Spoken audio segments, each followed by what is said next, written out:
Kelas saya awali. Assalamualaikum warahmatullahi wabarakatuh. Sebelum saya memulai presentasi kali ini, saya ingin memperkenalkan diri. Saya sendiri Rodatus Sabila dan juga teman saya Nundung Ari Afianti. Kami dari kelompok 5 ingin mempresentasikan hasil diskusi kami tentang desain program semester. Nah, sebelumnya apa sih itu semester? Semester itu adalah satuan waktu yang digunakan untuk penyelenggaraan sebuah program di dalam pendidikan. Nah, semester ini dipakai satuan waktu terkecil, yaitu satuan semester untuk menyatakan lamanya satu program pendidikan. Selanjutnya ada kegiatan apa aja sih yang dilakukan dalam satu semester itu? Yang pertama ada kegiatan tatap muka, praktikum, kerja lapangan, mid semester, ujian semester, terus berbagai kegiatan lainnya. Lalu yang diberikan suatu penilaian keberhasilan oleh sang guru. Nah, kegiatan-kegiatan tersebut yang dilakukan guru untuk belajar mengajar kepada siswa dalam suatu semester. Nah, selanjutnya ada urgensi program semester. Nah, urgensi program semester ini sangatlah penting bagi guru agar kegiatan belajar mengajar dapat berjalan dengan lancar. Jika tidak adanya program semester dan program tahunan, adanya pertama, keterlambatan materi disebabkan oleh kurangnya siswa menangkap materi yang disajikan, sehingga guru harus mengulang-ulang materi agar kelas yang diampunya dapat tuntas. Jadi kalau misalnya dia tidak ada program semester, nah guru itu jadi mengulang-ulang terus materinya, jadi tidak terarah cara belajar mengajarnya. Lalu tidak ada peta materi dalam hitungan semester dan tahun. Peta materi penting untuk mengetahui distribusi terhadap alokasi waktu tersebut. Jadi prota dan promes ini sangat penting ya bagi proses jalannya belajar mengajar bagi guru. Lalu selanjutnya ada akibat dengan tidak adanya prota dan promes itu apa aja dengan tidak adanya program tahunan dan program semester. Yang pertama, materi tidak tuntas. Yang kedua, tidak jelas alokasi waktu per SK dan KD-nya. Lalu ulangan tidak terkontrol berdasarkan SK dan KD-nya. Lalu pemetaan SK dan KD tidak terstruktur dan juga tidak sistematik.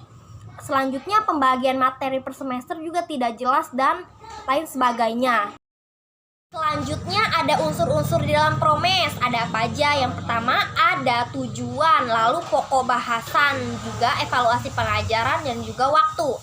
Tujuan itu dicantumkan dalam program semester adalah tujuan-tujuan yang masih bersifat umum yang diambil dari SK dan KD, yaitu tujuan-tujuan dari kurikulum dan juga tujuan instruksionalnya.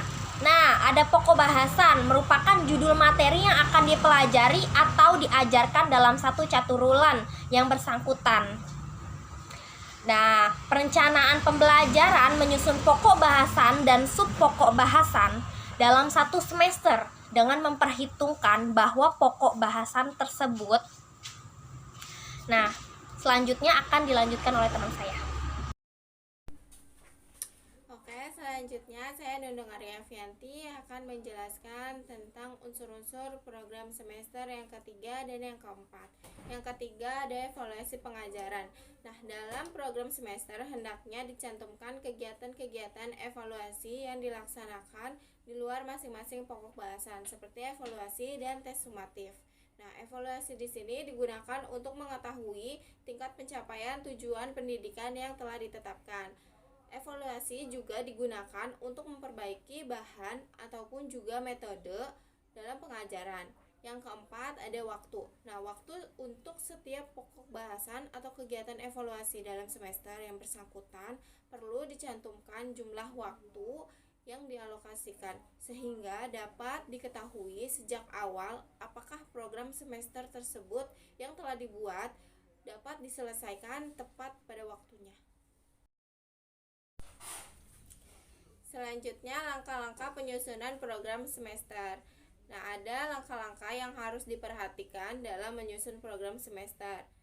Ada 4 langkah. Yang pertama yaitu memasukkan kompetensi dasar, topik, dan subtopik bahasan dalam format program semester.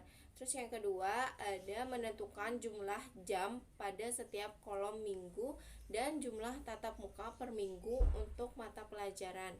Yang ketiga, mengalokasikan waktu sesuai kebutuhan bahasan topik dan subtopik pada kolom minggu dan bulan. Dan yang keempat, ada total pekan, pekan efektif, pekan tidak efektif per tahun. Langkah-langkah mengalokasikan waktu sesuai kebutuhan bahasan topik dan subtopik. Yang pertama, hitung alokasi waktu dalam setahun berdasarkan kalender pendidikan yang diterbitkan oleh satuan pendidikan.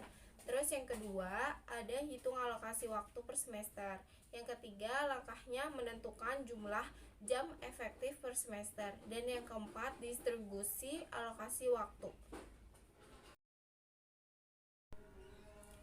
Selanjutnya ada contoh format program semester. Di sini ada tabel berisikan beberapa kolom. Nah, kolom pertama ada materi pokok. Di sini diisi dengan materi apa saja yang ingin dibahas atau yang ingin dicapai dalam pembelajaran selama satu semester tersebut.